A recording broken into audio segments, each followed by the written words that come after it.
আসসালামু আলাইকুম, আপনারা দেখছেন অ্যান্ড্রয়েড লাভার চ্যানেল। আমি সৈয়দ হাসিবুল আসাদ। আপনাদেরকে আজকে আমরা যে বিষয় সম্পর্কে আলোচনা করব সেটা হলো যে জাভা কমেন্টস।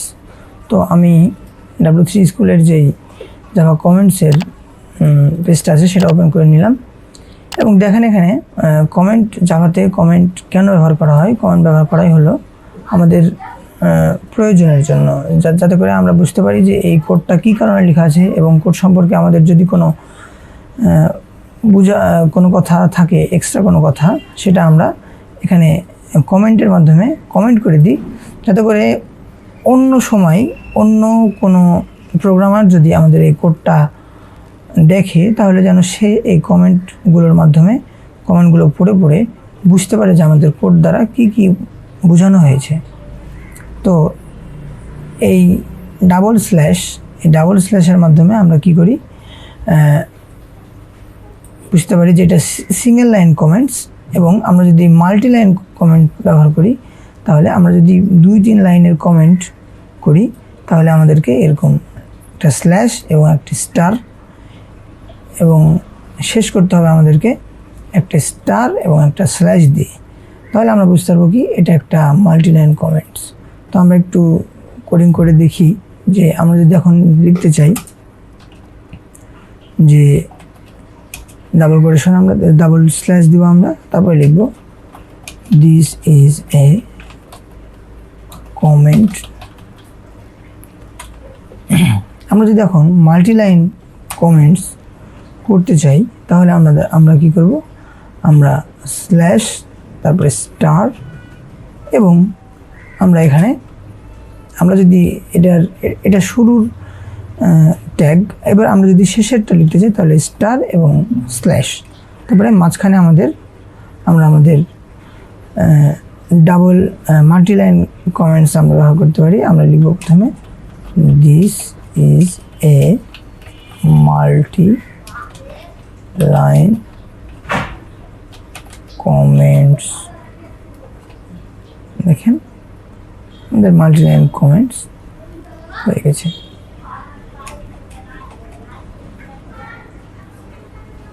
তো এভাবে আমরা সিঙ্গেল লাইন কমেন্ট দিতে পারি। This is a single line comment, আমরা লিখে দিই single line comment and this is a multi line comments. Okay, তাহলে আমরা আমাদের আইডির জন্য আরেকটা সুন্দর ওয়ে দেখে নেব, শর্টকাট ওয়েতে যে কীভাবে আমরা কমেন্ট ব্যবহার করতে পারি। আমরা যেই জায়গাটা থেকে কমেন্ট করতে চাই সেই জায়গাটা যদি আমরা সিলেক্ট করি এভাবে, তারপরে কন্ট্রোল চেপে ধরে রেখে যদি আমরা আমাদের যেই স্ল্যাশ আছে এটাতে যদি আমরা ক্লিক করি তাহলে দেখেন পুরোটাই কমেন্ট হয়ে যাবে। আমরা যদি আবার কমেন্টটা আউট করতে চাই, কমেন্টটা আমরা বাতিল করতে চাই, তাহলে আমরা কন্ট্রোল ক্লিক করে ধরে রেখে আমরা যদি আবার স্ল্যাশ ক্লিক করি তাহলে দেখেন আমাদের মাল্টিলাইন কমেন্ট এবং যে কমেন্টগুলো হয়েছিল সেটা চলে গেছে। এটা হলো একটা শর্টকাট। আমরা আমাদের কোডিংকে আরও দ্রুত করতে পারি এই শর্টকাটগুলোর মাধ্যমে। যেরকম আমরা যদি system.out.println এটা যদি আমরা প্রিন্ট করতে চাই খুব সহজেই, তাহলে আমরা লিখব হলো সাউট। যদি আমরা এখানে সাউট লিখি তাহলে দেখেন এখানে system.out.println এর জন্য এই যে সাউট এখানে লেখা আসছে, এখানে যদি আমরা এন্টার ক্লিক করি দেখেন আমাদেরকে অটোমেটিক system.out.println লিখে দিয়ে দিল। এখন আমরা এখানে লিখতে পারি দিস ইজ এ লাইন। এবার আমরা যদি রান করার আসলে দুটো বই আমরা দেখলাম। একটা হলো মাউসের রাইট বাটন ক্লিক করে run hello world main class, যে ক্লাসটা আছে এটা এভাবে রান করা যায়, এবং এখানে ক্লিক করেও রান করা যায়। দুটো বইতে আমরা রান করা দেখেছি এখানে। তো এখানে দেখেন হ্যালো ওয়ার্ল্ড, এই যে এই লাইনটা এখানে প্রিন্ট হলো, তারপরে 6 এই যে এই লাইনটা প্রিন্ট হলো, তারপরে দিস ইজ লাইন এই লাইনটা প্রিন্ট হলো। ওকে, আমরা কমেন্ট সম্পর্কে আমাদের আশা করি ধারণা হয়ে গেছে। এটা খুব ইজি বিষয়। তো আমরা পরবর্তী লাইনে চলে যাই, পরবর্তী টপিক হলো আমাদের ভেরিয়েবল। তো ভেরিয়েবল এটা একটা খুবই ইম্পর্টেন্ট টপিক। এটা একদম বেসিক টপিক। প্রায় সকল প্রোগ্রামিং ল্যাঙ্গুয়েজেই এই ভেরিয়েবল সম্পর্কে আলোচনা করা আছে এবং এই ভেরিয়েবল আমাদের প্রত্যেকটা সকল প্রোগ্রামিং ল্যাঙ্গুয়েজেই প্রায় সেম। তো এখন আমরা দেখব ভেরিয়েবলের টাইপ। বিভিন্ন ধরনের টাইপ আসলে ভেরিয়েবল আছে জাভা প্রোগ্রামিং ল্যাঙ্গুয়েজে।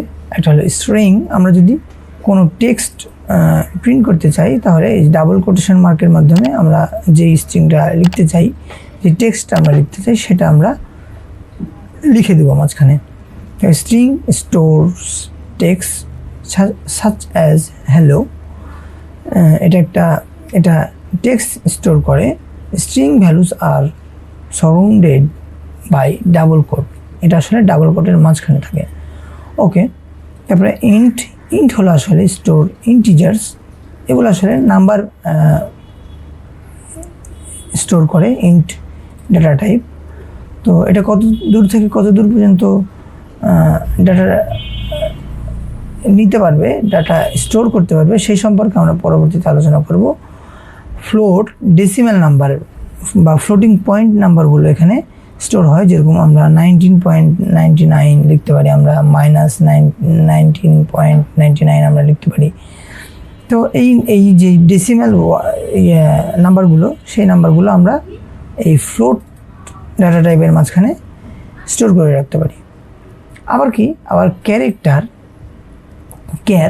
এই ক্যার ডাটা টাইপের মাধ্যমে আমরা এ থেকে জেড পর্যন্ত ছোট হাতের এবং বড় হাতের এই ডাটাগুলো আমরা রাখতে পারি। এগুলো আসলে সিঙ্গেল কোটের মাধ্যমে আমরা স্টোর করতে পারি।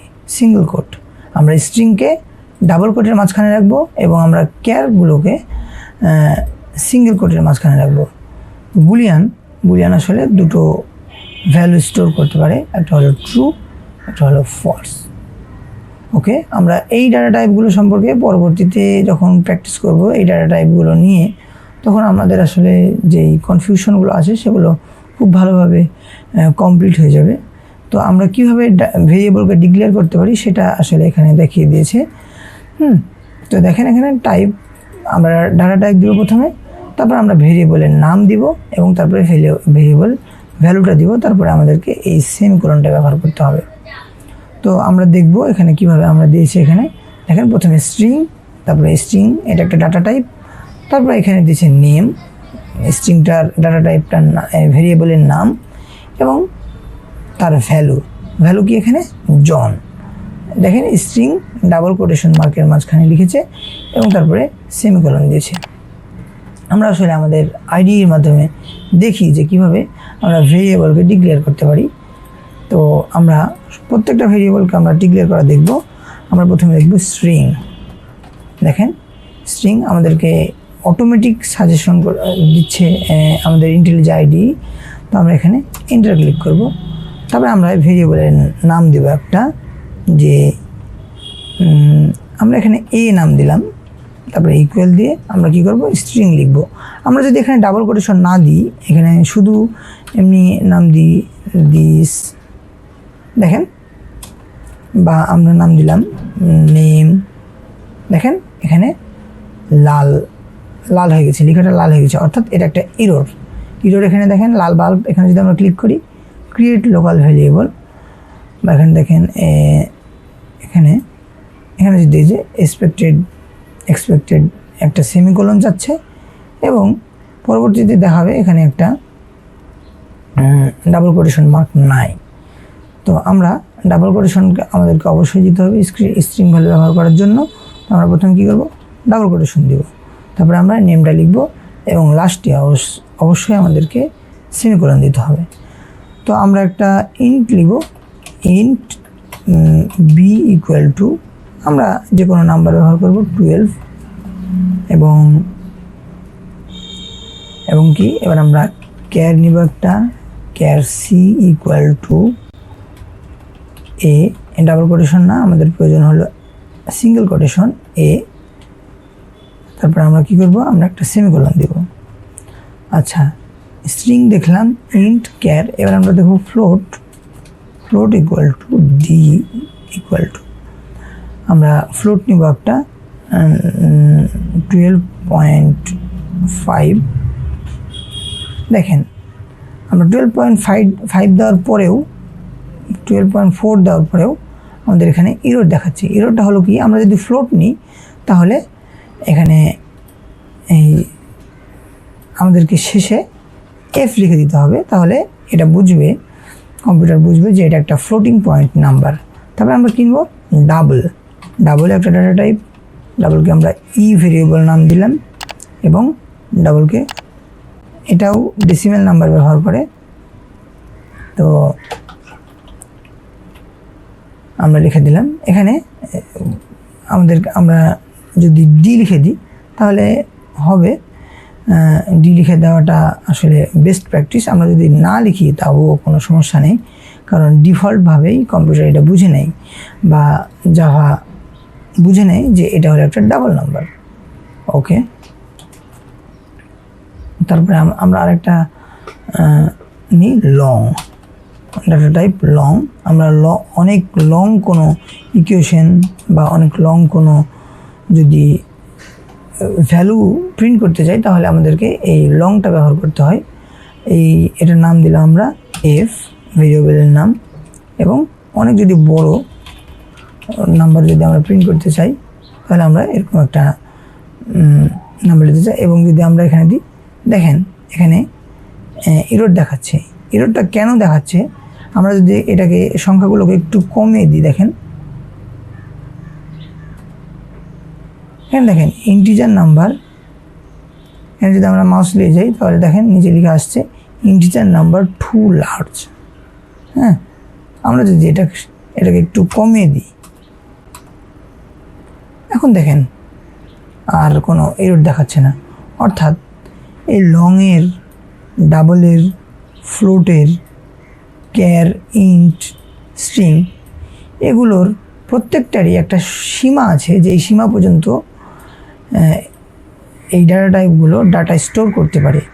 তার থেকে বেশি যদি আমরা ডাটা দিই তাহলে এগুলো এরর দেখাবে। যেরকম দেখেন এখানে যদি এর পাশে আমরা যদি কে দিই তাহলে দেখেন এরর দেখাচ্ছে। কেননা এটা শুধু একটা ক্যারেক্টারই নিতে পারে, মাল্টিপল ক্যারেক্টার এটা নিতে পারে না। আমরা যদি ইন্টের জায়গাতে ভ্যালুটা বাড়িয়ে দিয়ে দেখি, দেখেন তাহলে এখানে এরর দেখাচ্ছে। কি দেখাচ্ছে? Integer number too large. আমরা যদি আবার কমিয়ে দিই তাহলে দেখেন এররটা চলে গেল। ফ্লোট এটাও সেম এবং ডাবল এগুলোর ক্ষেত্রেও সেম। এখন আমাদের জানা প্রয়োজন যে এখানে সীমাটা কতটুকু, কতদূর পর্যন্ত আমরা এখানে নাম্বারগুলো ব্যবহার করতে পারবো।